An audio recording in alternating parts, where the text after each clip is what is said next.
Hello students, today we are going to discuss refraction at spherical surfaces. आज हम लोग refraction spherical surface पे यानी गोलीय पृष्ठ पर डिस्कस करेंगे। गोलीय पृष्ठ पर प्रकाश का अपवर्तन, ये टॉपिक है आज। अब गोलीय पृष्ठ पर प्रकाश के अपवर्तन के लिए हमने पहला टॉपिक लिखा हुआ है refraction at spherical concave surface। Spherical concave surface हमारे पास है और इस पर रिफ्लेक्शन हम स्टडी कर रहे हैं। अवतल पृष्ठ ले लिया है हमने, एक स्फेरिकल कॉनकेव सरफेस लिया हुआ है SPS डैश, जिसका एब्सोल्यूट रिफ्रैक्टिव इंडेक्स N2 है और इसे N1 रिफ्रैक्टिव इंडेक्स वाले मीडियम में हमने रखा हुआ है। हमने ये भी एज्यूम किया हुआ है कि N1 लेस देन N2, यानी एक तरह से आप कह लीजिए कि हमने इस मीडियम को रेरर मीडियम में रखा हुआ, इस सरफेस को रेरर मीडियम में रखा हुआ। अब इमेज फॉर्मेशन हम देखते हैं। सबसे पहले तो हमको ये देखना होगा कि इस डेरिवेशन को ऑब्टेन करने के लिए, इस फार्मूले को बनाने के लिए हम लोगों ने क्या क्या एज्यूम किया। सबसे पहला एज्यूमशन है कि the aperture of spherical surface should be small. जो अपर्चर है स्फेरिकल सरफेस की वो छोटी होनी चाहिए। सेकेंड है object should be point and it should be kept over the principal axis of the surface.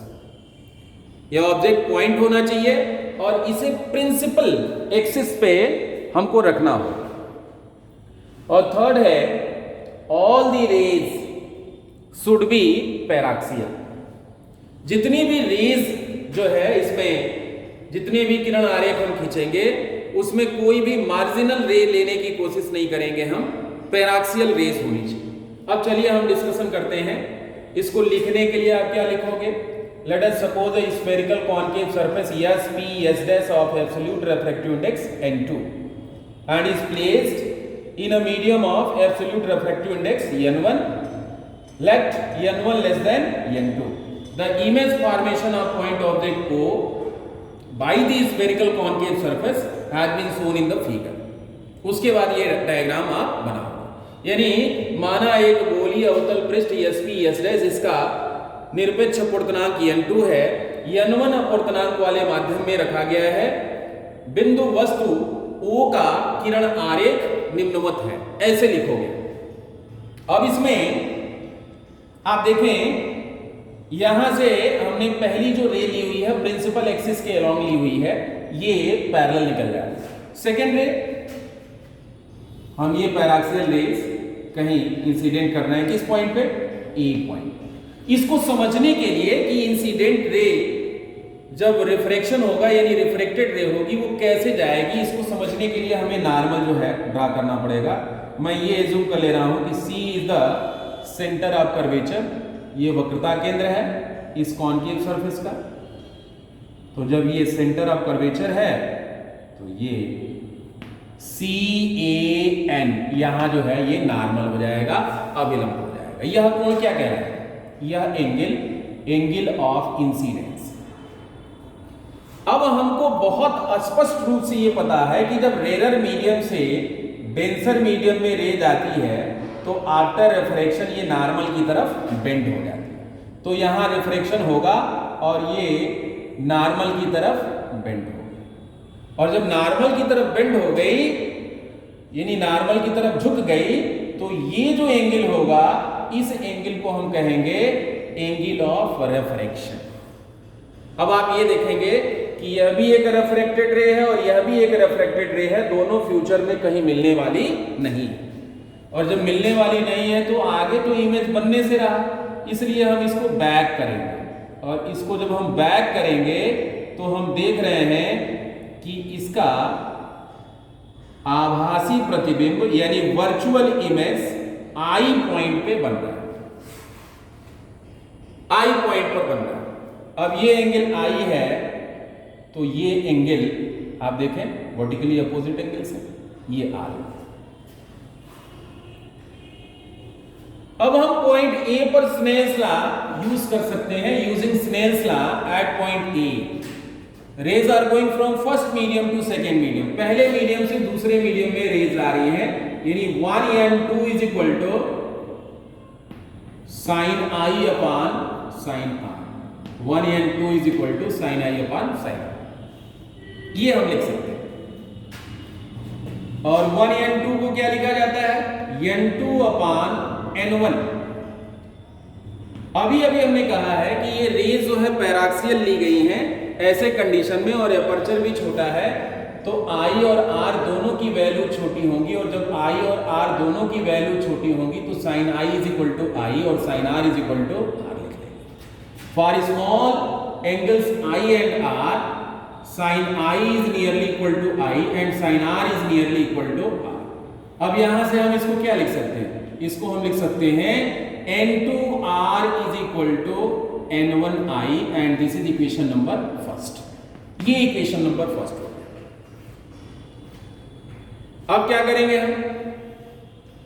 पहला काम हमारा ये होगा कि हम इन इंसिडेंट रे, रिफ्लेक्टेड रे और नॉर्मल सबके एंगल से एज्यूम कर ले रहे हैं प्रिंसिपल एक्सिस से, अल्फा, बीटा एंड गामा।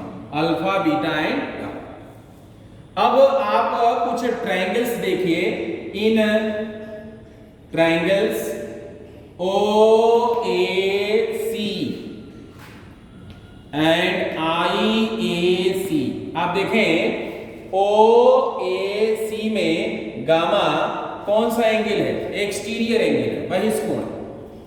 और जो एक्सटीरियर एंगल होता है it is equal to sum of interior angles, यानी gamma is equal to I plus alpha. Gamma is equal to I plus alpha, ये लिख लेंगे हम I plus alpha. So what about I? This implies that I is equal to gamma minus alpha, इसको A लिख लेंगे। And what about triangle IAC? इसमें gamma is equal to हो जाएगा R plus beta. Gamma is equal to R plus beta, and from this R is equal to gamma minus beta, and this is equation number B।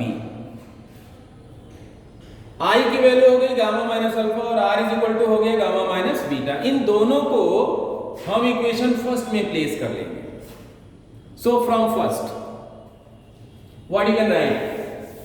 इन दोनों को equation number first में हम रखेंगे तो हमें क्या मिलेगा?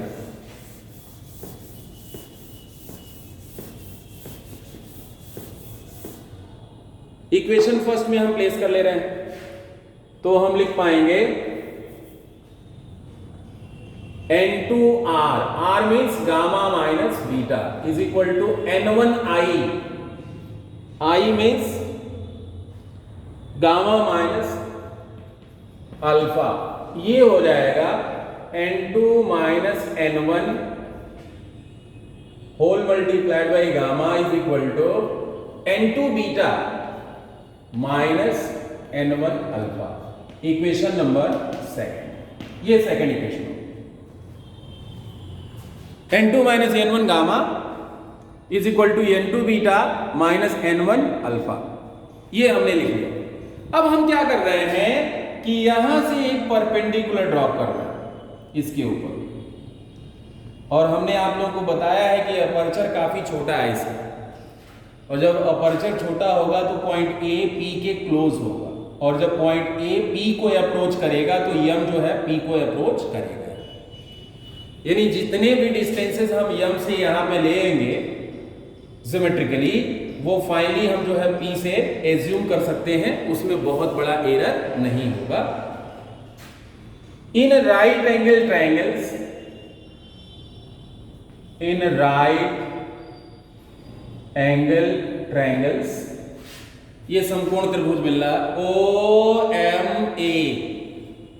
OMA, IMA, IMA and CMA.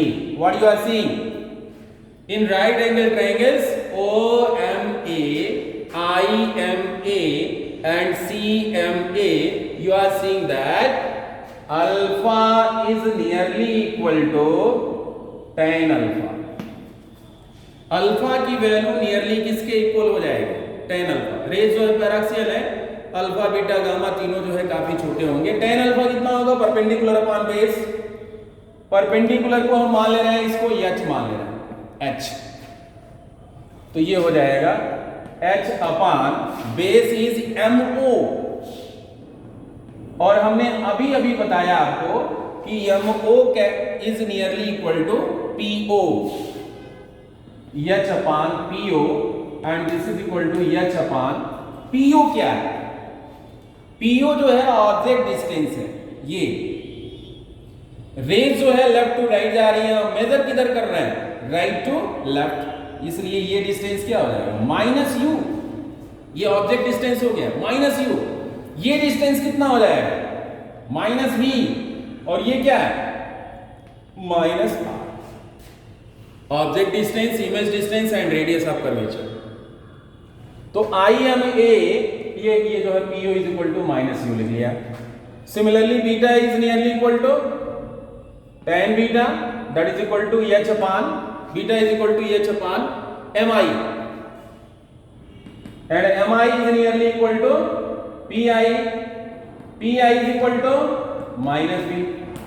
इसी तरह से गामा की वैल्यू हम लिख सकते हैं h upon minus r, h upon minus r। Alpha beta gamma तीनों की वैल्यूज हम लोगों ने ऑब्टेन कर ली। अब क्या करेंगे हम, अब हमें इन तीनों की वैल्यूज को इक्वेशन नंबर सेकंड में प्लेस कर देना है, रिजल्ट मिलता है। इक्वेशन नंबर सेकंड में जब हम प्लेस करेंगे, putting the values of alpha beta and gamma in equation number second, what you can right, n2 minus n1 multiplied by gamma, gamma is equal to h upon minus r is equal to n2 beta. What about beta? Beta is equal to h upon minus b, h upon minus b minus n1 alpha, alpha is equal to h upon minus u।